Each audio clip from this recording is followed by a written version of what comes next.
Bonjour à tous, bienvenue dans Bonjour chez vous. C'est une nouvelle semaine qui commence, une très belle semaine parce que dès demain nous aurons un invité avec nous. C'est Chris Ndikumana qui est de retour dans Bonjour chez vous et il sera là tout le reste de la semaine. Je vous le dis déjà et je pense que vous avez hâte de le retrouver au moins autant que nous. Alors aujourd'hui, on parle de gestion des émotions, la colère, la tristesse quand c'est plus fort que nous. Parfois, c'est compliqué, parfois, ça fait mal, parfois, on a l'impression que ça nous domine complètement. Mais j'ai une bonne nouvelle pour vous aujourd'hui. Vous pouvez maîtriser vos émotions, c'est possible. Et on va parler de ce sujet très intéressant avec Frank et Aurélie. Salut les amis. Bonjour les. Hello les filles. Vous allez bien? Oui. Ça va vous? Ça va bien, mais je suis un petit peu triste. Ah oui? Oui. Qu'est-ce qui se passe? Parce que la chaîne EMCI TV a changé de canal sur Canal Plus Afrique. Et ça, je trouve ça triste. Vous trouvez pas ça triste? Mais on peut survivre à ça. Je voulais annoncer... Oui, Il faut l'annoncer, c'est important. c'est ça, je voulais annoncer vendredi, mais si vous n'avez pas eu la nouvelle, je vous le rappelle. Donc, les numérotations de plusieurs chaînes du bouquet de Canal Plus Afrique ont changé. Et donc, notre chaîne EMCI est désormais au numéro, écoutez bien, 317. Mémorisez bien ce chiffre et c'est là que vous pourrez suivre toutes nos émissions, tout ce que vous avez l'habitude de suivre. La chaîne est toujours là, la chaîne n'est pas partie de Canal Plus Afrique, je vous rassure. Il faut simplement aller au numéro 317. Et surtout, partagez le mot à Oui. ceux que vous connaissez qui suivent sur Canal Plus Afrique. Exactement. C'est une information importante et c'est depuis le 7 juillet que c'est en vigueur. Voilà, j'espère que vous allez mémoriser, mais je vais vous le rappeler encore, jusqu'à ce que ça rentre bien. Je vais le rappeler. Pendant Tous les un jours. an. Pendant un an Ah. Peut-être pas un an quand même. Hein. Là, je te laisserai faire le reste de l'année Je si tu serais veux. triste longtemps. Je serai triste longtemps, oui. Non, mais là, je suis plus triste maintenant que je l'ai dit. Ah, OK. Ça va mieux, je te rassure. C'est beau. Tu vois, j'ai réussi à maîtriser ma tristesse Ça, et c'est à bien, passer hein. par-dessus. T'es ma qualifié pour tristesse. l'émission. Merveilleux. Aurélie aussi, tu es qualifiée pour l'émission puisque tu vas être notre experte aujourd'hui. Ah. Tu vas nous dire comment fonctionne la maîtrise de soi. Effectivement, pourquoi est-ce que c'est important de se maîtriser? Comment faire pour se maîtriser? On va voir ça tout à l'heure. Et je trouve que Frank s'est maîtrisé dans ton intro ce matin. C'est vrai, c'est vrai. C'est vrai. Parce que c'est lundi matin. T'as pas remarqué, le lundi C'est matin, plus Frank, facile. il est un petit peu plus down quand même. Hein. C'est plus facile de se maîtriser. Bah, tiens, moi, c'est l'inverse. Quand je suis fatiguée, j'ai plus de mal à me maîtriser. Wow. Regardez, il était à son max d'expression. Allez, Frank, réveille-toi. C'est toi qui fais la pensée du jour.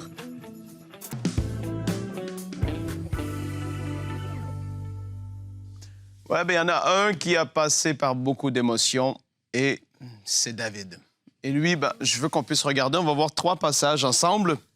Le concernant le premier, Psaume 102, versets 4 à 8. « Car mes jours s'évanouissent comme une fumée et mes os sont enflammés comme un brasier. Mon cœur est frappé et se dessèche comme l'herbe. J'en oublie même de manger mon pain. » C'est quand même... C'est pas simple. Hein? Ah, là, il vit une profonde tristesse. À force de gémir, je n'ai plus que la peau sur les os. Je ressemble au pélican du désert. Je ne sais pas si tu t'es déjà comparé au pélican du désert, mais lui, il l'a fait parce que c'était pas simple. Il y a des moments où est-ce que c'est compliqué dans la vie. Et là, il continue, il dit « Je suis comme le chat huant des ruines. Je suis privé de sommeil et je ressemble à l'oiseau resté tout seul sur un toit. » C'est pas fini là. Le psaume 42, verset 4. « Mes larmes sont ma nourriture jour et nuit, car on me dit sans cesse, où est ton Dieu? » Psaume 6, versets 7 et 8. « Je m'épuise à force de gémir. Chaque nuit, mon lit est trempé de mes larmes. Il est inondé de mes pleurs. Mes yeux sont usés par le chagrin. Tous ceux qui me persécutent les affaiblissent. » C'est le message le moins encourageant que j'ai prêché de ma vie jusqu'à présent. C'est lourd pour un lundi matin, là. Et le public pleura. C'est clair.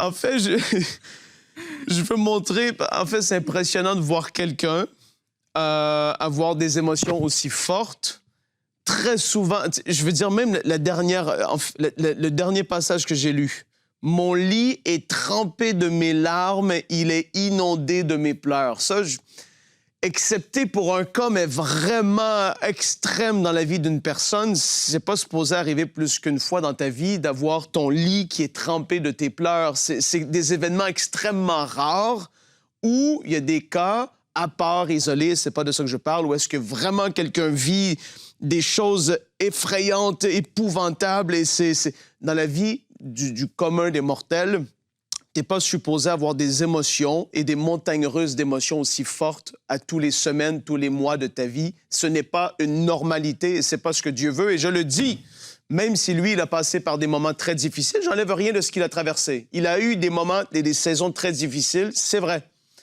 Et là, je fais exprès de mettre l'accent sur la tristesse. On va parler de la colère tout à l'heure un petit peu plus. Mais je veux te le rappeler et je veux t'encourager. Il y a des personnalités, des styles de personnes qui sont enclins à être très, très, très émotionnels et à un moment donné, tu es appelé à te maîtriser. Parce que même si ton âme a envie de vivre toutes ces émotions, parce que les émotions sont une bonne chose, Dieu les a faites, il nous les a données et on aime les émotions et c'est normal qu'on puisse en vivre. C'est une bonne chose. Mais d'être déséquilibré ou continuellement dans une tristesse qui est tout le temps là, qui veut toujours revenir, à un moment donné, il faut se dire « assez, c'est assez ». Je vis un deuil, je passe par une situation compliquée, il y a un temps pour pleurer, mais je ne suis pas appelé à vivre et à être comme le pélican du désert, qui est comme le fait d'avoir la peau sur les os. Voilà, Evelyne, ma pensée d'aujourd'hui. Je termine là. Eh ben... Parce que si je continue... non, c'est parce que là, je suis en train de... On parle de la tristesse.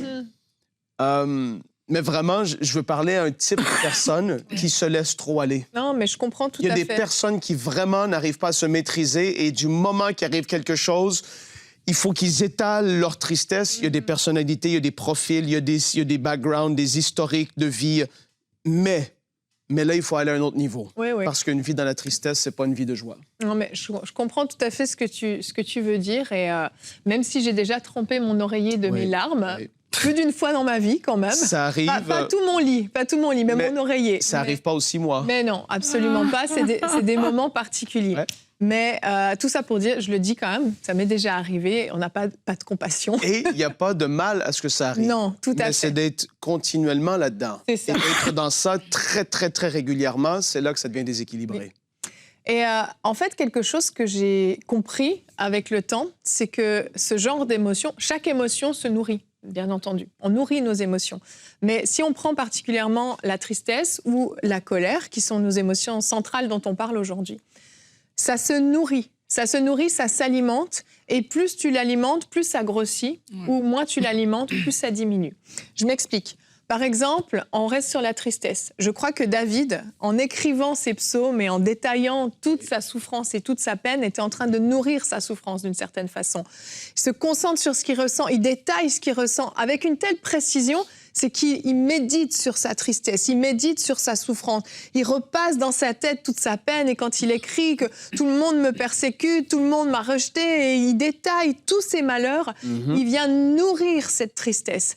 Et je ne dis pas qu'il faut faire un déni quand on vit des émotions, qu'il faut tout étouffer. Il y a des gens qui sont verrouillés dans leurs émotions, c'est une catastrophe. Et c'est pas bien. Non, tout à fait. Mais il faut trouver cet équilibre, de se dire à un moment donné, est-ce que je ne suis pas en train de creuser un peu plus profond le trou dans lequel je suis déjà ? C'est pareil pour la colère. On commence à méditer sur des choses, on est en colère contre quelqu'un... Et on commence à méditer sur ce qu'il nous a fait il y a 6 mois, il y a 1 an, il y a 4 ans, il y a 30 ans en arrière. On commence à se souvenir que, mais c'est vrai, un tel aussi m'avait ça, puis j'ai vécu ça. Et là, on sent, c'est comme ça commence à bouillir comme une marmite d'eau sur le feu. Ça bouillit jusqu'à déborder. Et on alimente ces émotions au lieu d'essayer de trouver le moyen de calmer les choses. Et je me souviens, j'ai raconté dans À table avec Annabelle mon témoignage quand j'ai dû être en arrêt de travail parce que c'était vraiment difficile. J'étais pas loin du burn-out et j'ai vécu bien sûr beaucoup d'émotions. J'ai beaucoup pleuré dans cette période-là. Mais je me souviens de Pentecôte particulièrement, à l'inauguration. Le premier soir, le samedi soir, quand je suis rentrée à la maison, j'avais pas pu assister à la soirée. Et je suis rentrée chez moi et j'ai juste commencé à pleurer. Mais je pleurais à n'en plus finir. Puis à un moment donné, je suis arrêtée, je fais... En fait, je crois que je vais juste aller dormir. Tu sais, tu te dis, ça sert à rien. Je suis juste en train de pleurer. Mais qu'est-ce que je suis en train de faire? À quoi ça sert, en fait? Oui, des fois, il faut évacuer. Mais je veux dire, ça faisait déjà 15 minutes que je pleurais. Je pense que j'avais suffisamment évacué. Je pense que je vais juste aller dormir. Ça sert à rien. Je suis partie me coucher. Tu sais, des fois, faut se parler à soi-même puis dire, OK, là, tu es en train de t'enfoncer. Relève-toi, relève ta tête. Passe à autre chose ou trouve qu'est-ce qui bloque, mais tu peux pas continuer à te lamenter et à t'enfoncer. Et il y a aussi, et là je reviens à ce que je disais tout à l'heure parce que je veux vraiment mettre ça un petit peu plus de l'avant. En effet, il y a de la compassion, il y a des burn-out, il y a des dépressions, il y a des deuils, et on est d'accord. Maintenant, il y a des profils qui sont plus enclins vers ça. Je crois que David était quelqu'un de très, très près de ses émotions. Il était poétique, il écrit des psaumes, il est un artiste, comme on pourrait le dire aujourd'hui. Il en était un, mais vraiment, vraiment. Il jouait la harpe, il chantait, il était extrême des deux côtés des 100%. Et après, je veux ramener ça, et je ramène ça maintenant complètement ailleurs, avec des enfants. Il y a des enfants qui sont des profils. Et peut-être que vous reconnaissez, les parents qui suivaient l'émission, vous dites, mais mon enfant, en effet, il est enclin à se lamenter, à pleurnicher, à continuer. Et ce n'est pas d'encourager et de soutenir ce type de comportement parce qu'à un moment donné dans la vie, il faut apprendre à passer au-delà de ça. Même si tu es enclin à ça ou il y a une personnalité enclin à ça, il faut apprendre à se maîtriser et faire comme tu as dit, à un moment donné, je vais aller dormir ou à un moment donné, assez, c'est assez, je me ressaisis. Je ne veux pas vivre ça, en fait, tout le temps. Et en tant qu'enfant ou un parent, tu dis, non, il faut pas que tu sois continuellement comme ça, quoi. Il faut s'allumer là-dessus parce que c'est une réalité et la vie devient lourde, c'est désagréable, tu tombes dans une mélancolie et il n'y a rien de bon dans tout ça, quoi. Et si je me fie à l'exemple de David, qu'on a dit, bon, j'ai pas lu en entier les psaumes que tu viens de dire. Certainement un jour je l'ai fait, mais pas aujourd'hui. Mais ce qui est bien aussi avec lui, c'est qu'il étale son âme comme il fait, mais parfois on va remarquer dans les psaumes qu'il se ressaisit tout de suite, en fait. Donc il dit tout ça, mais c'est comme s'il y a un switch quelque part, et là, il commence à exalter Dieu. C'est comme si la situation a complètement changé. Et il redit des paroles qui glorifient le Seigneur, qui vont venir donner la joie, la paix dans son âme. Et le psaume finit, il est libéré de tout. Et gloire à Dieu, tout est parfait. Vous voyez? Et ça nous montre aussi une façon, parce que oui, il y a un temps pour tout. Il y a un temps pour pleurer. Et si tu ressens cette tristesse-là, peut-être c'est le temps de le faire aujourd'hui. Mais il faut aussi savoir qu'il y a le temps pour sortir de la tristesse, pour sortir de la colère. Et il faut aussi le prendre parce que très souvent, comme tu as dit, on alimente ces choses-là à l'intérieur de nous. La chose est peut-être très grande à nos yeux, donc on continue à l'alimenter. Mais il faut savoir que c'est à nous de dire, OK, maintenant, ça s'arrête en fait. Maintenant, je sors. Et ça ne veut pas dire que dans ton cœur, tu vas plus ressentir des émotions de ce sens. Quand j'ai perdu mon frère, un moment, je savais, mais je sais que c'est l'œuvre de Dieu, qu'un moment, c'est bon. C'est comme, ça veut pas dire qu'il n'y a pas les jours où j'y pensais et que ça pouvait m'attrister, mais à un moment, j'ai choisi de sortir de l'état de deuil, de sortir de la tristesse que ça pouvait entraîner. Et c'est à nous de faire ce choix, c'est à vous de le faire. Peut-être aujourd'hui, il y a des situations difficiles, mais aujourd'hui, dites-vous, OK, je sors de cet état, en fait. Et ce qui aidait David, c'était de se rappeler de la bonté de Dieu. C'était de comprendre que Dieu ne va pas le laisser là, à ce niveau. Et il méditait sur des bonnes choses. Et ça changeait la donne pour lui. Et je crois qu'il y a beaucoup de personnes qui doivent prendre cette décision de juste changer. Quand vous sentez que la lamentation commence, la tristesse, décide de changer ça en méditant de nouvelles choses et en glorifiant le Seigneur. Absolument. Et avant de te donner la parole, on va regarder ce que Jacques exhortait à faire dans notre verset du jour, Jacques 1, au verset 19 et 20. « Ainsi donc, mes frères et sœurs, donc c'est à nous qui parle, que chacun soit prompt à écouter, lent à parler, lent à se mettre en colère, car la colère de l'homme n'accomplit pas la justice de Dieu. » Si Jacques a exhorté les frères et les sœurs, nous a exhorté à être lent à la colère, à être prompt à écouter, c'est parce que c'est possible en fait. C'est parce qu'il y a une capacité, une maîtrise de soi qui est disponible. Et on va voir maintenant avec Aurélie comment fonctionne cette maîtrise de soi, pourquoi elle est si essentielle dans notre vie. On écoute dans la rubrique Réponse d'experts.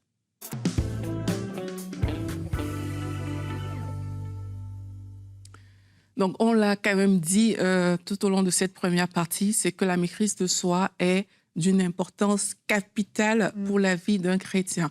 Comme Frank le disait tout à l'heure, tu peux être un bon enfant de Dieu, mais si chaque jour, on te voit te lamenter, chaque jour, tu piques des crises de colère en n'en plus finir, si tu n'arrives pas à te maîtriser, que ce soit ta langue, tes émotions, tes réactions, même si tu es quelqu'un de bien, mais tu auras du mal, en fait, à dire aux gens que tu es vraiment chrétien, ou les gens auront du mal à te suivre, tout simplement, et tu ne seras pas ce témoignage qui rend gloire à Dieu. Et lorsqu'on lit la parole de Dieu, on voit dans beaucoup de versets, notamment dans les Proverbes, il parle de la maîtrise de soi. Et on réalise, en fait, en lisant les Proverbes, parfois on te dit, l'insensé, même quand il se tait, il semble intelligent. On te dit comme ça, des versets comme une ville démantelée, sans muraille. Voilà ce qu'un homme qui n'est pas maître de lui-même. C'est quand même des choses fortes qui sont en train de se dire. Et tu comprends, et ça se retrouve beaucoup dans des Proverbes, bien sûr, dans d'autres parties aussi. Mais dans Proverbes, la maîtrise de soi revient souvent. Et tu réalises, parce que Proverbes, c'est un livre de sagesse, que se maîtriser, ça fait partie de la sagesse que Dieu a prévue pour nous. Un homme qui ne se maîtrise pas est quelqu'un qui manque de sagesse à plusieurs égards. Et c'est important de le réaliser et décider de changer, en fait, si vous êtes sujet au manque de maîtrise. Et ça concerne tous les domaines, vraiment tous les domaines. Il y a des personnes, c'est votre langue que vous devez maîtriser. Il y a des choses que vous dites, vous lâchez des choses comme ça qui ne devraient pas se faire. Et à la fin de la journée, vous vous rendez compte que c'était pas édifiant, c'était pas utile. Vous avez juste sorti parce que c'était ce qui était sur votre cœur. Et ça, c'est des choses qu'on doit arrêter, en fait, en tant qu'enfant de Dieu. Il y a des personnes, c'est vos émotions dont on a parlé tout à l'heure, que vous devez maîtriser. Certaines personnes, c'est même devant la nourriture que vous devez vous maîtriser. Parfois, si ton ventre, ton estomac te dit « OK, c'est bon, j'en peux plus », mais tu continues encore. D'autres personnes, c'est encore à différents niveaux par rapport à la colère, que vous devez vous maîtriser. On pique des crises de colère, on lâche des paroles, on agit même d'une certaine manière. Et plus tard, on se dit, ah ben, oups, j'aurais peut-être pas dû faire ça. Et aujourd'hui, j'aimerais tout simplement vraiment vous encourager parce que, comme on a dit, une personne peut se définir enfant de Dieu, une personne peut même être très ointe, mais manquer de maîtrise, ça peut nuire à ton témoignage et même te détourner de ton appel. Vous connaissez l'histoire de Samson. Dans la Bible, c'est quelqu'un qui était vraiment oint. La puissance de Dieu se manifestait à travers lui, mais il a manqué de maîtrise de soi par rapport à ses appétits sexuels et ça l'a dérouté, en fait, vraiment de sa destinée. On voit comment sa fin était tragique. Donc, tes dons, ton appel, c'est génial, mais ça ne suffit pas pour t'amener là où le Seigneur veut t'amener. Il va falloir que tu ajoutes à ça la maîtrise de soi. Et certaines personnes vont penser que la maîtrise de soi, c'est de l'autodiscipline. Mais ce n'est pas vrai. La maîtrise de soi, c'est un fruit de l'esprit. La Bible nous dit dans Galates 5 au verset 22 que le fruit de l'esprit, vous connaissez ce verset ici, c'est l'amour, la joie, la paix, la patience, l'amabilité, la bonté, la fidélité, la douceur, la maîtrise de soi. Dans certaines versions, on dit la tempérance. Et lorsqu'on voit ce mot-là, quand tu cherches les Strong, ça dit la maîtrise de soi, c'est quoi? C'est le contrôle de soi, être maître de ses désirs, de ses passions, et des appétits de ses sens. C'est ce que ça veut dire. Donc, ça veut dire que tu es maître par le Saint-Esprit, parce que c'est un fruit de l'Esprit qui est déjà à l'intérieur de toi. Tu es maître de tes sens. Tu maîtrises l'utilisation de plusieurs choses. Et alors que je parle, il y a des gens, pour vous, la maîtrise de soi, ce sera maîtriser l'utilisation de votre téléphone. Pour certaines personnes, c'est maîtriser la façon dont vous dépensez de l'argent. Et ça, c'est des choses qu'il faut s'arrêter dessus et dire, mais est-ce que je gère vraiment mon temps, mes émotions à la manière de Dieu? Est-ce que je laisse le Saint-Esprit à l'intérieur de moi dominer sur les choses? Ou alors, est-ce que je fais comme je veux? Et une autre définition de la maîtrise de soi aussi, que j'ai bien aimée, en fait, c'est comme tu laisses... Parce que quand on parle de fruit de l'esprit, ça s'oppose à la chair. Et la chair va toujours venir te proposer de réagir et l'esprit va te proposer de tempérer pour répondre à ce que le Seigneur veut de toi. Et en fait, c'est la capacité que le Saint-Esprit nous donne de dire non à ce qui nuit à notre vie spirituelle et de dire oui à ce qui plaît à Dieu. C'est ça la maîtrise de soi. C'est qu'il y a des moments, ce ne sera même pas des choses graves, mais il va falloir dire non. parce que ça ne plaît pas au Seigneur. Il va falloir dire oui aussi à des choses qui plaisent au Seigneur. Ça, c'est de la maîtrise. Et j'aimerais vous prendre le cas d'Esther avant de vous dire comment, rapidement, parce que je trouve que c'est vraiment aussi quelqu'un qui a manifesté une bonne maîtrise d'elle-même. Généralement, on ne le lit pas forcément comme ça, mais Esther, lorsqu'elle était face à Haman, les femmes, parfois, on lâche toutes les émotions d'un coup. Tu apprends qu'il y a quelqu'un qui veut tuer le peuple, etc. Tu vas courir vers ton mari pour dire, eh ben voilà, il veut nous tuer, etc., etc. Mais elle a vraiment fait preuve de maîtrise. Elle a attendu le bon moment. Elle a attendu la bonne occasion. Elle a mis les choses en place pour pouvoir apporter les choses d'une certaine manière.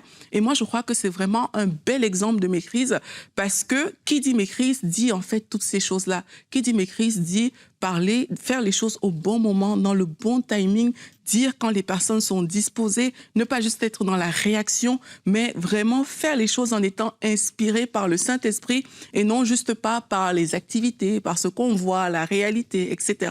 Vraiment prendre du recul et voir si ça correspond avec ce que le Saint-Esprit attend de nous pour cette chose-là. Maintenant, comment faire de façon pratique ? 1 Corinthiens 9, versets 25 à 27 nous dit « Tous ceux qui combattent s'imposent toute espèce d'abstinence et ils le font pour obtenir une couronne corruptible. Mais nous, faisons-le pour une couronne incorruptible.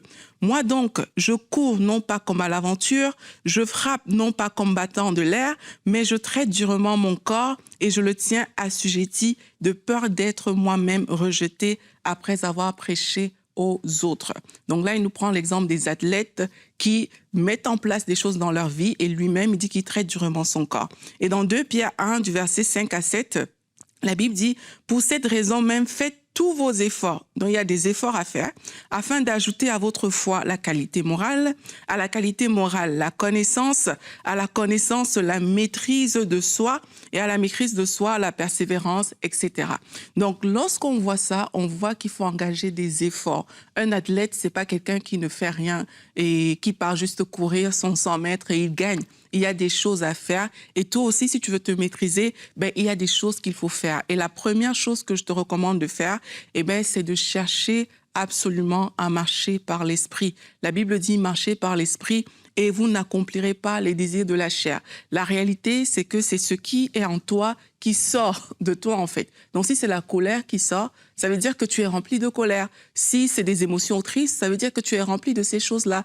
Mais quand tu vas commencer intentionnellement à te remplir de l'esprit, en méditant la parole de Dieu, en passant du temps dans la prière avec Dieu, tu vas voir que ton intelligence va se renouveler et ce qui va sortir de toi, ce sera des actions différentes. La deuxième chose par rapport au verset qu'on a lu, c'est qu'il faut que tu t'imposes des abstinences. Comme on a vu dans ce verset, et pour ça, il faut que tu te connaisses. Dans quel domaine est-ce que tu penses que tu manques vraiment de maîtrise de soi? Si c'est dans tes émotions, si c'est à travers différentes choses, regarde ce domaine-là et décide maintenant de t'imposer une discipline et de t'abstenir à ces choses-là. Et moi, je pense que le jeûne est quelque chose d'important lorsqu'on veut se maîtriser. Tu prends un temps de jeûne et tu vas voir que les choses qui t'attiraient, qui attiraient ta chair, qui l'excitaient, tu vas voir que ça va perdre leur force. Et il faut décider de le faire, en fait. Certaines personnes, peut-être votre téléphone, il va falloir le mettre de côté, des réseaux sociaux, toutes sortes de choses. Mais décider de le faire et il faut poser des actions concrètes. Il faut aussi apprendre à connaître ses émotions et ses blessures et posons-nous des bonnes questions. Pourquoi est-ce que je réagis comme ça? Pourquoi dans cette situation j'ai tendance à m'irriter? Alors que mon frère, ma soeur à côté est souriant et tout va bien pour lui. Mais pourquoi moi, ça produit cette chose à l'intérieur de moi? Et vous allez voir que parfois, c'est parce qu'il y a des blessures à l'intérieur de nous qui ne sont tout simplement pas guéries. Et alors qu'on va traiter ces blessures-là, vous allez voir que vous n'aurez plus les mêmes réactions. Si, par exemple, tu souffres de rejet, tu vas voir, tu vas reconnaître que, mais chaque fois, je me sens rejeté. Quand tu vas traiter le rejet, tu vas voir que tu n'auras plus les réactions, le manque de maîtrise qui arrive lorsque tu es confronté à ces choses-là. J'encourage aussi les gens à apprendre à faire silence. Réfléchissons à ce qu'on va dire. Il y a des personnes, on dit, il faut compter 7, 1, 2, 3, 4, 5, 6, 7 avant de parler. Ta langue dans ta bouche. Parfois, il faut juste prendre une pause. On n'est pas obligé de répondre à tout, en fait. Parfois, il faut faire silence. Parfois, il faut réfléchir à ce qu'on va dire. On n'est pas obligé d'être dans la réactivité.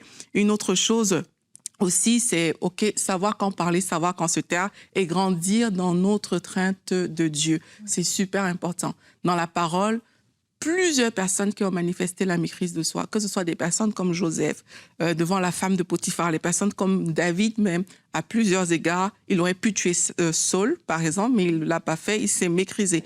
Que ce soit, oui, Saül, c'est ça, que ce soit Daniel, ils ont manifesté la maîtrise de soi parce qu'ils craignaient le Seigneur. Et je crois que c'est l'un des éléments capitaux si on veut marcher dans la maîtrise de soi. Merci beaucoup Aurélie. J'aime beaucoup quand tu dis que la chair te propose quelque chose, l'esprit te propose quelque chose, mais c'est nous qui choisissons en fait. Et je vous encourage à apprendre à respirer. C'est ça. 10 grandes respirations, je vous assure, ça calme certaines émotions.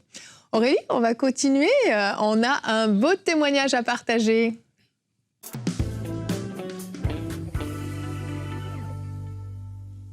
Donc, c'est Grâce du Cameroun qui nous a envoyé son témoignage. Compatriote à toi. Eh oui. Salutations au Cameroun. Coucou les Camerounais et Camerounaises. Donc, Grâce, elle nous dit qu'elle est chrétienne depuis longtemps, mais qu'elle se battait sans cesse contre les pensées négatives qui l'empêchaient de s'approprier des promesses de Dieu pour sa vie. Donc, elle dit que constamment, elle était dans l'échec, dans le découragement à cause de ces pensées-là. Et elle dit qu'un jour, elle a participé à une émission de prière inspirée, 25 minutes de prière en langue. Ça aussi, ça aide. Et elle dit que le Saint-Esprit l'a éclairée alors qu'elle participait à cette émission. Elle dit qu'elle a été délivrée instantanément des pensées négatives. Et elle dit que dans son cœur, elle a vu que les promesses de Dieu, en fait, c'est pour elle et que c'est accessible juste parce qu'elle a participé à cette émission-là. Et elle nous raconte qu'aujourd'hui, je prends plaisir à les étudier, à les proclamer et je me réjouis de voir les fruits aussi rapidement dans ma vie, dans mon couple et dans ma famille. Que Dieu vous bénisse, à lui soit toute la gloire. Amen. À Dieu soit la gloire. Amen. Bénis le Seigneur pour ce témoignage, comme quoi le Seigneur agit. Vraiment, le parler en langue, hein. Ça oui. c'est une vraie clé aussi, hein. Vraiment, vraiment. Très fort. Merveilleux. Bon, on a traité pas mal de points sur la gestion des émotions. Et encore une fois, on aimerait vraiment vous rappeler qu'on n'est pas en train de dire que les émotions doivent être complètement balayées. J'ai connu des chrétiens qui, lorsqu'ils sont venus au Seigneur, ont dit les émotions, c'était dans le monde. Aujourd'hui, en tant qu'enfant de Dieu, on n'a plus d'émotions. C'est faux. Dieu nous a créé un être émotionnel. On ressent des choses. On peut autant ressentir de la joie, une joie extrême, une grande paix, se sentir bien. Mais on peut aussi avoir des émotions négatives. On n'est pas en train de dire de les refuser, de les balayer, de verrouiller, absolument pas. Mais par contre, on voulait vous encourager à travailler cette maîtrise de soi, cette capacité à vous maîtriser pour éviter de vous retrouver dans des situations soit de grande détresse ou soit parfois de grande humiliation, parce que sous le coup de la colère, on peut dire des choses qu'on regrette, on peut faire des choses qu'on regrette et ça peut être très très douloureux après les dommages collatéraux qu'on a à gérer. Alors soyons des êtres qui savons nous maîtriser, qui sommes remplis du fruit de l'esprit, de la maîtrise de soi, et je crois que oui, c'est accessible à tous. Pour certains, c'est peut-être un petit peu plus difficile que d'autres, mais c'est accessible à tous. Donc demain, je vous l'ai dit, Chris Ndikumana sera avec nous. Le thème sera « Ton appel et ton mariage sont-ils liés ?» On va parler choix du conjoint. Vous vous souvenez la dernière fois dans Bonjour chez vous, il avait effleuré le sujet et vous aviez été nombreux à réclamer qu'on puisse traiter ce point. Eh bien, ce jour est arrivé. Et donc, il fera une... non, je n'ai pas la bonne information sur mes fiches, mais il fera une rubrique « Couple et relations » sur le choix du conjoint. Heureusement, ma tête s'en souvient. Allez, soyez bénis, on se retrouve demain et bonjour chez vous.